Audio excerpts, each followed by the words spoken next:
The morning sun glinted off the shiny cars at Luxury Motors as Elena Washington stepped out of her taxi. She smoothed down her simple blue dress and clutched her worn leather handbag a little tighter. At 72, Eleanor wasn't one to feel nervous, but today was special. After a lifetime of careful saving and the recent inheritance from her brother James, she was finally going to buy herself something nice, really nice. The glass doors of the dealership swished open, letting out a blast of cool air. Eleanor took a deep breath and walked in, her sensible shoes clicking softly on the polished marble floor. The showroom was stunning, with spotlights shining down on cars that cost more than her house. A young man in a crisp suit glanced at her, then quickly looked away, turning his attention back to his phone. Elena didn't mind. She was used to being invisible sometimes. She walked slowly between the cars, running her finger gently along the smooth paint of a sleek black sedan. The price tag made her eyebrows rise, but she smiled. For once, she could actually afford it. "Can I help you find something, ma'am?" A voice finally spoke up after she'd been browsing for nearly 10 minutes. The salesman, his name tag read Tom, had a tight smile that didn't reach his eyes. "Yes, thank you," Eleanor said warmly. "I'm interested in this model here." She pointed to the luxury sedan she'd been admiring. Tom's smile faltered slightly. "That's our premium model. Starts at $85,000. He emphasized the price, speaking a little louder than necessary.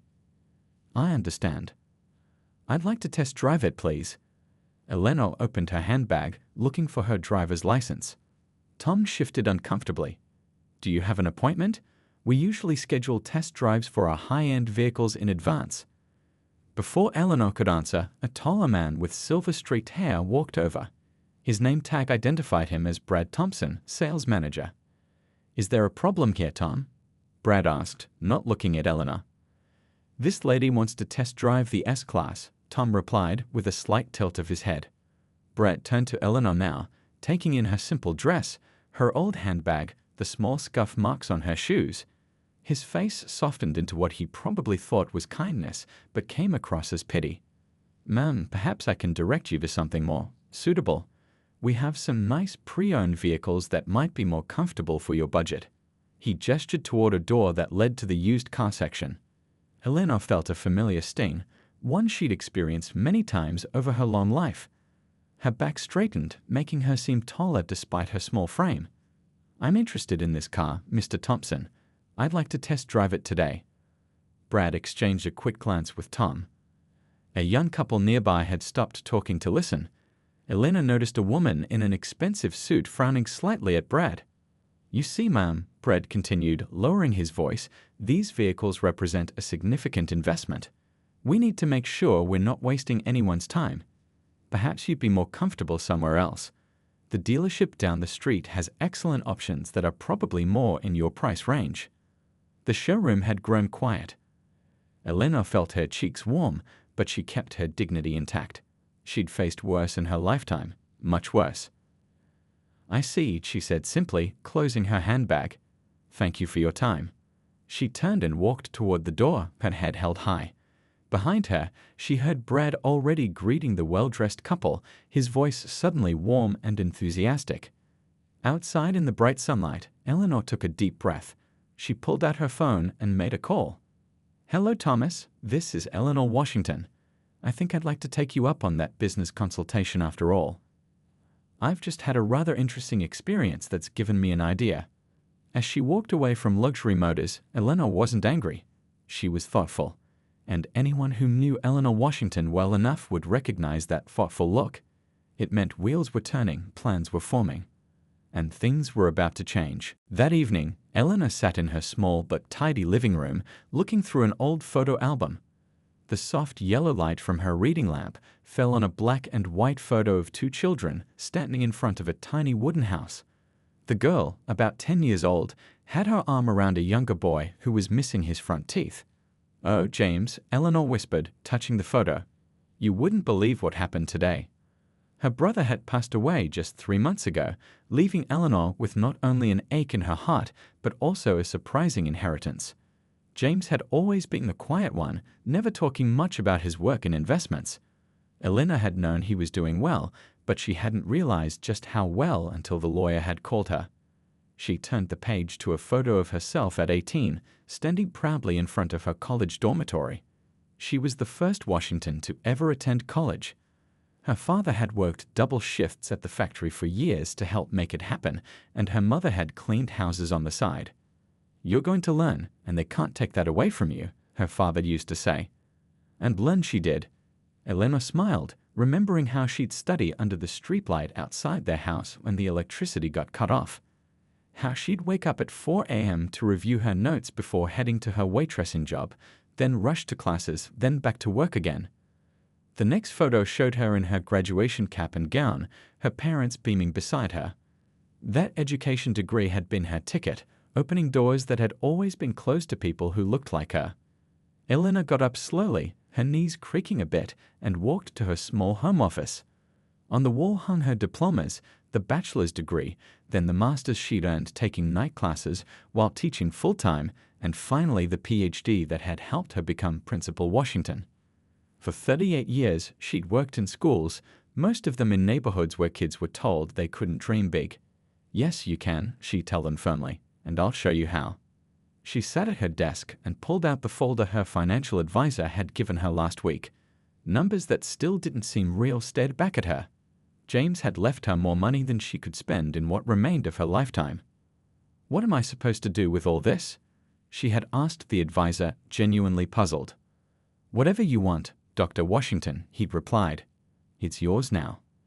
Elena remembered a conversation she'd had with James when they were young.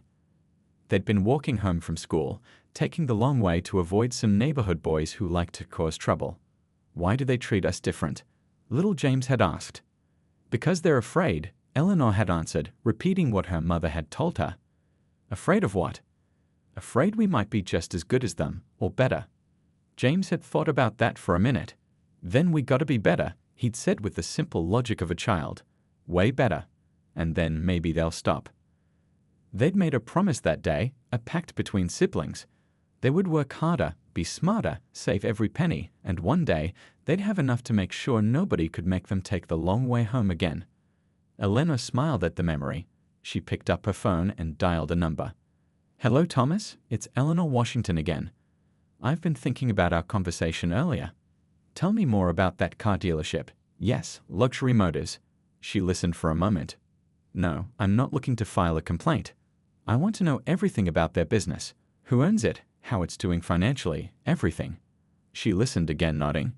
"Yes, I understand it will cost money to get that kind of information. That's not a problem." She glanced at the inheritance paperwork. "Money is something I happen to have plenty of right now." Elena hung up and looked back at the old photo of her and James.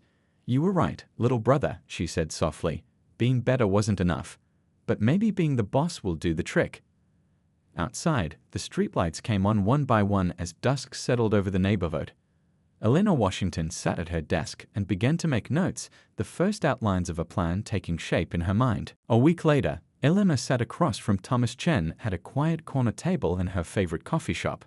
Thomas, a business consultant with salt and pepper hair and quick, intelligent eyes, spread several folders on the table. "I've got to say, Dr. Washington, when you asked me to look into Luxury Motors, I wasn't expecting to find all this." He tapped one of the folders. "You've got good instincts." Elena smiled slightly as she sipped her tea. "I've spent decades spotting trouble in school hallways. You develop a sense for when something isn't right." She set down her cup. "So tell me what you found." Thomas opened the first folder. "Let's start with the complaints. In the past 5 years, Luxury Motors has had 17 formal complaints filed against them with the Better Business Bureau. 7 specifically mentioned discriminatory treatment." He slid a paper toward her. 3 former employees also filed workplace discrimination claims. All were settled quietly out of court. Elena nodded, unsurprised. "And the ownership situation? That's where it gets interesting." Thomas opened another folder. "Luxury Motors is owned by a man named William Barrett. He inherited it from his father about 15 years ago. Barrett Sr. built it from nothing, had a solid reputation. The son." Thomas shook his head. "Not so much." "How so?" "He's been running the place into the ground. Taking too much money out, not reinvesting in the business." Thomas pulled out a graph showing declining sales. They look fancy on the outside, but they're struggling. Barrett has been trying to sell for the past 8 months. Trying to sell? Eleanor leaned forward. Why hasn't he found a buyer? He's asking too much for one thing. Thomas showed her the listing price, and he's being picky about who knows it's for sale. Doesn't want word getting out that Luxury Motors is in trouble. Bad for the brand, he says. Eleanor absorbed this information, tapping her finger thoughtfully against her teacup. Tell me about this William Barrett. What kind of man is he? Thomas's expression soared slightly. Country club type. Third-generation money, though he's blown through a lot of it. Lives in the hills, massive house, second home in Florida. Has a reputation for, he hesitated. Go on, Eleanor prompted. For treating staff like they're beneath him, and for caring more about appearances than substance. Thomas closed the folder. The kind of man who judges a customer by their clothes and their car, not their character or their bank account. I see. Eleanor smiled faintly. Exactly the kind of man who would look at me and see only an old woman who couldn't possibly afford his precious cars. Thomas nodded. Exactly. Eleanor fell silent, thinking. Outside the coffee shop window, people hurried past in the afternoon sun, going about their lives, facing their own small battles each day. What else can you tell me about the business itself? She finally asked. It's a prime location. Good inventory, though aging. The building is owned, not leased, which is a major asset. Thomas pulled out more papers. They have 23 employees. Some have been there since Barrett's father ran the place. And if someone were to buy it? Eleanor asked carefully. What would they be getting themselves into? Thomas studied her face. Are you thinking what I think you're thinking, Dr. Washington? Eleanor smiled, a spark lighting her eyes. Just exploring options, Thomas. Well, with the right management, it could be turned around. The Barrett name still carries weight in the luxury car world. The location alone is worth considering. He gathered his papers. But may I ask why you'd be interested in a car dealership? It's not exactly related to education. Eleanor looked out the window again. My father couldn't get a loan to buy a used truck back in 1962, even though he had the money for a down payment and a steady job. The dealer took one look at him and said they didn't serve his kind. My brother James couldn't test drive a car until he started wearing expensive suits, even when he could afford to buy 10 of them outright. She turned back to Thomas. Some lessons need to be taught outside the classroom. Thomas nodded slowly, understanding dawning in his eyes. So what's our next step? Eleanor took a final sip of her tea and set the cup down decisively. I think it's time I made William Barrett an offer he can't refuse. But first, we need to make sure he doesn't know who's making it. Eleanor sat in the back of a sleek town car, watching raindrops race down the window as they drove through the financial district. Beside her, Thomas checked his watch. Our meeting with Mrs. Powell is in 15 minutes, he said. Aren't you nervous? Eleanor smoothed her new navy blue suit, the first expensive piece of clothing she bought in decades. Not nervous, just ready to get this done. Mrs. Powell was a trusted financial advisor who had managed James's investments for years. Now she'd agreed to help Eleanor create what Thomas called a shell company, a business that would hide Eleanor's identity during the purchase of Luxury Motors. The car pulled up to a gleaming high-rise. Minutes later, they were sitting in a conference room with a view of the city, rain still pattering against the floor-to-ceiling windows.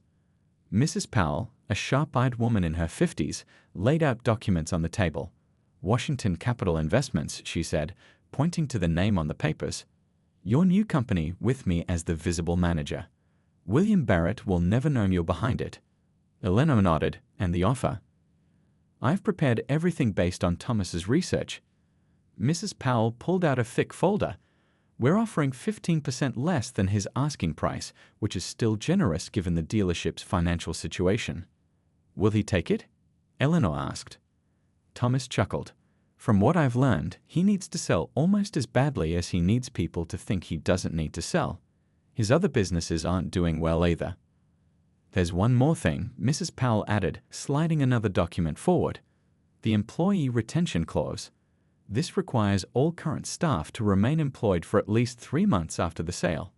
We can say it's for stability during the transition. Eleanor picked up the paper, nodding slowly. Perfect.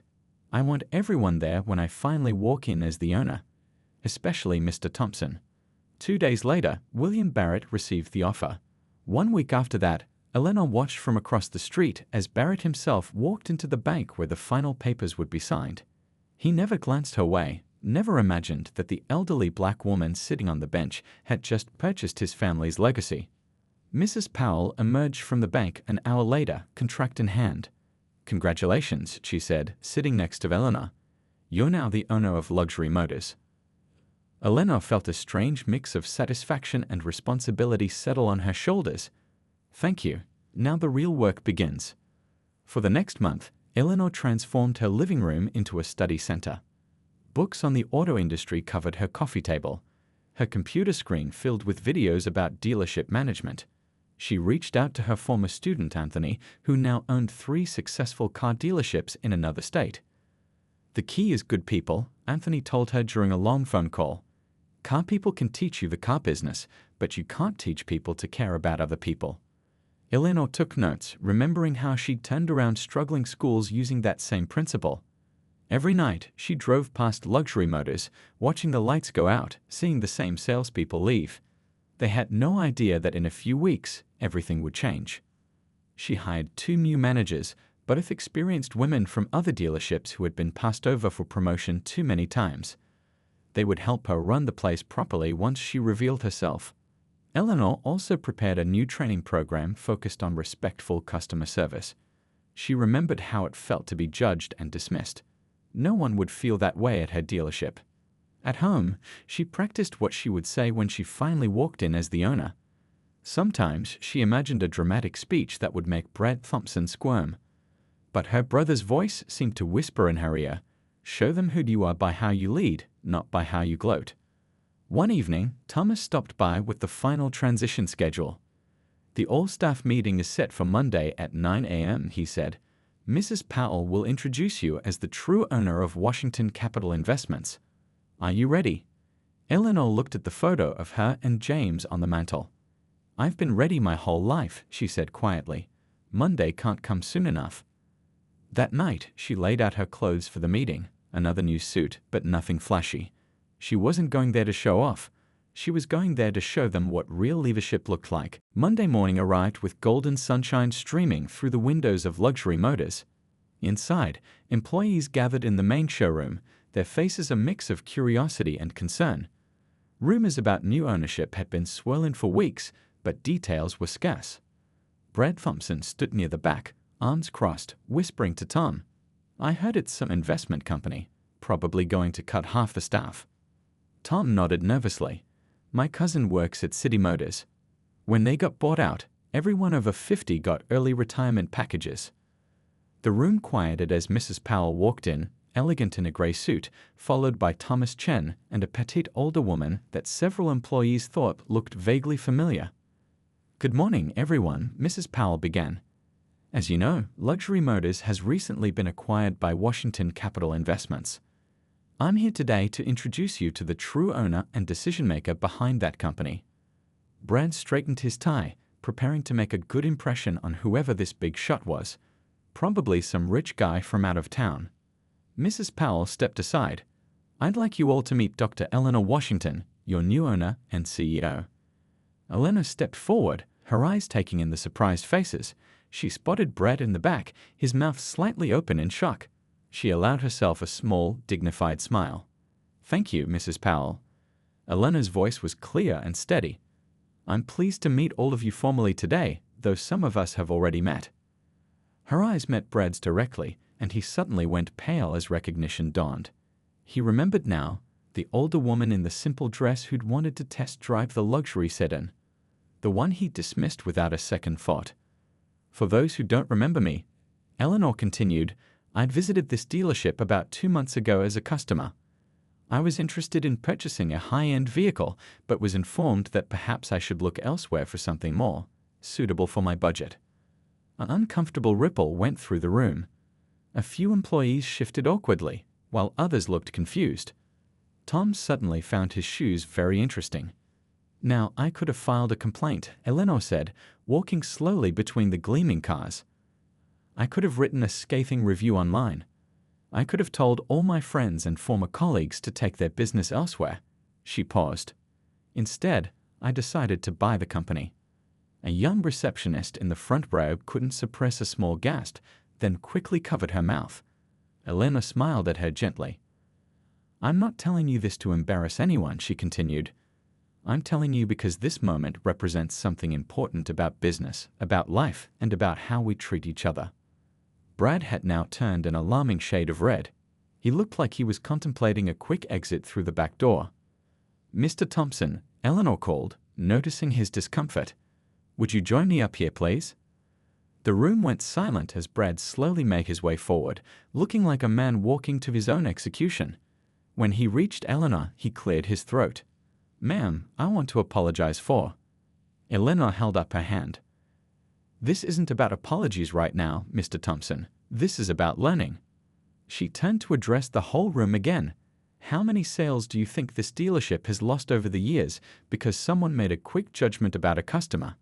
How many people walked in here with money to spend but were made to feel unwelcome based on their appearance, their age, or the color of their skin? Nobody answered, but several people looked thoughtful. The truth is, Eleanor continued, good business isn't just about knowing cars or closing deals. It's about seeing people, really seeing them. Not their clothes or their age or anything else on the surface. She glanced at Brad, who was staring at the floor. Mr. Thompson, I don't plan to fire you today. His head snapped up in surprise. In fact, I'm not firing anyone today, Eleanor announced to the room. What I am doing is introducing a new chapter for Luxury Motors. One where we'll judge less and serve more. Where we'll create an environment that welcomes everyone who walks through those doors. She smiled, a genuine warmth spreading across her face. Changes are coming, yes, but if you're willing to learn and grow with us, there's a place for you here. As the meeting continued, Brad Thompson stood to the side, watching Dr. Washington outline her vision with clarity and confidence. He felt something he hadn't felt in a long time working at Luxury Motors. A spark of hope mingled with the uncomfortable but necessary sting of a lesson well learned. The first month under Eleanor's ownership brought changes that rippled through Luxury Motors like waves on a pond. She arrived each morning before anyone else, walking the showroom floor, straightening brushes, checking that each car gleamed under the lights. She wanted to know every corner of her business. Some employees quit within days. I'm not working for some school teacher playing businesswoman, one salesman muttered as he cleared out his desk. Elena wished him well and helped him carry his box to the car. Others stayed curious about this unusual new owner. Brad Thompson was among them. Though he spent the first 2 weeks avoiding Eleanor whenever possible, his face flushing red when they passed in the hallway. On a rainy Tuesday morning, Eleanor gathered everyone in the break room. The walls, once bare, now displayed photos of happy customers with their new cars, customers of all backgrounds, ages, and walks of life. Starting today, Eleanor announced, we begin our new training program. She gestured to a woman standing beside her. This is Lisa Chen, Thomas's sister and a customer service expert who's worked with some of the top companies in the country. Lisa stepped forward with a warm smile. For the next 3 weeks, we'll meet every morning before opening. We'll be talking about something called unconscious bias, the assumptions we all make without realizing it. Brad shifted uncomfortably in his chair. We'll also cover customer needs assessment, active listening, and creating an inclusive shopping experience, Lisa continued. And yes, there will be role-playing. A few groans sounded from the back of the room. Eleanor raised an eyebrow. I spent 40 years getting 12-year-olds excited about algebra. Trust me, this will be painless by comparison. That earned a few chuckles, breaking the tension. The training sessions started awkwardly but gradually found their rhythm. Eleanor participated in every exercise, sometimes playing the customer, sometimes the salesperson.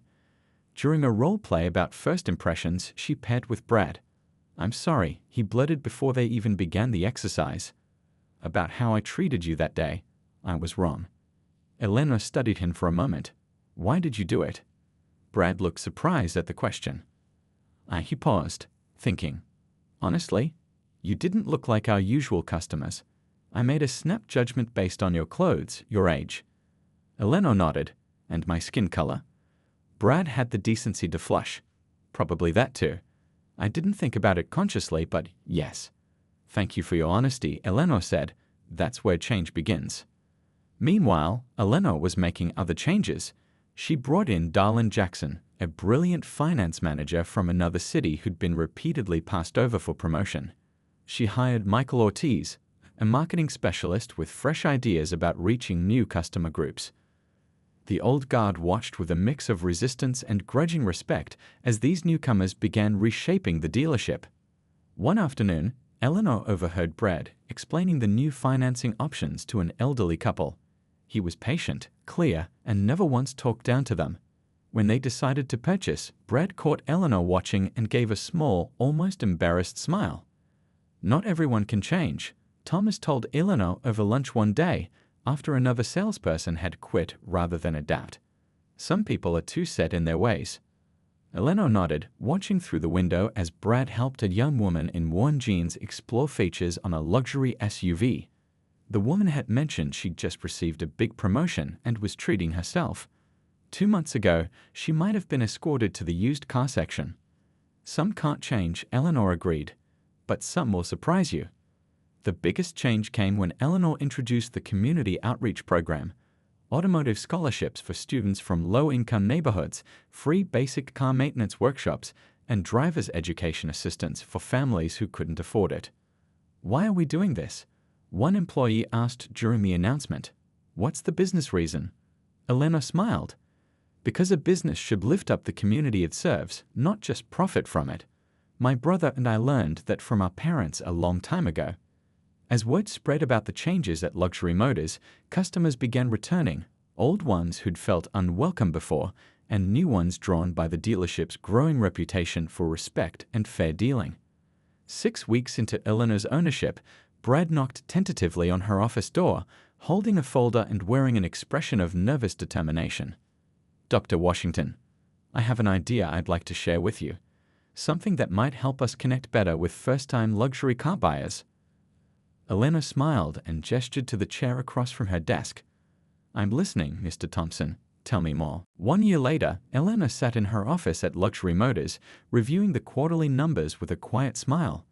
The dealership's sales had increased by 42% since she'd taken over. Customer satisfaction ratings had soared to the highest in the region. Even more satisfying were the photos covering one wall, smiling customers of all ages, backgrounds, and walks of life standing proudly beside their new vehicles. A knock came at her door. Come in, Eleanor called. Brad Thompson entered, carrying a folder and looking excited. Dr. Washington, the team just closed the Richards account. That's the 3rd fleet sale this month. Eleanor nodded approvingly. As Luxury Motors' new head of corporate sales, a department that hadn't existed before Eleanor's ownership, Brad had found his true calling. He was better at building relationships with businesses than selling to individual customers, and now he was thriving. Excellent work, she said. Please thank everyone involved. How are the preparations coming for the community event this weekend? On track, Brad replied. We've got 30 high school students signed up for the automotive scholarship orientation. Lisa has their mentors all matched up. The scholarship program had been Brad's idea, pairing students interested in automotive careers with dealership staff for mentoring and part-time work experience. Eleanor had been impressed when he proposed it, especially knowing his previous attitudes. You know, Brad said, hesitating at the door, I was talking to my daughter last night. She asked me what was different about work, why I seemed happier these days. He smiled slightly. I told her I finally understood what my job actually was. And what's that? Eleanor asked. Not selling cars, Brad replied. Helping people find what they need and treating them with respect while doing it. He nodded goodbye and headed out to his next meeting. Eleanor turned to look out her window at the busy showroom floor. Darlin was explaining financing options to a young couple. Michael was showing an elderly man the accessibility features on a new sedan. The old lines that had once divided the staff into cliques had faded as a new sense of purpose united them. The phone rang. It was Anthony, her former student who owned dealerships in another state. Dr. Washington, I can't believe these numbers you sent over, he said instead of greeting. How did you turn that place around so quickly? The Auto Dealers Association is buzzing about luxury motors. No big secret, Eleanor replied. Just the same thing I used to tell you in school. See people for who they really are, not who you assume they are. After the call, Eleanor walked through the service department, where customers now enjoyed a comfortable waiting area with fresh coffee and free Wi-Fi. The head mechanic waved to her as she passed. Hey, Dr. Washington. That program for single parents is working great. We've done 15 free oil changes this week, and 3 of them ended up scheduling major services they'd been putting off. Eleanor nodded, pleased. Another successful innovation, offering free basic maintenance to struggling families, had built goodwill and brought in business that might never have come through their doors otherwise. Later that afternoon, Eleanor was invited to speak at the Chamber of Commerce about luxury motors transformation. Standing at the podium, looking out at the city's business leaders, she felt a sense of quiet satisfaction. Some might call what happened at our dealership a success story, she told them. A business that was failing is now thriving. But I measure success differently. She clicked to a slide showing a photo of a young woman standing beside her first car, beaming with pride. This is Tanya. She was afraid to walk into a dealership alone because of how she'd been treated in the past. Now she not only bought her car from us, but she's referred 6 friends. Eleanor clicked to another photo. Brad teaching a group of high school students about automotive careers. This is our real success, changing not just our bottom line, but changing hearts and minds, including our own. After the speech, Eleanor declined several dinner invitations. Instead, she drove to the small cemetery on the edge of town. She placed fresh flowers beside her brother's headstone and sat on the bench nearby.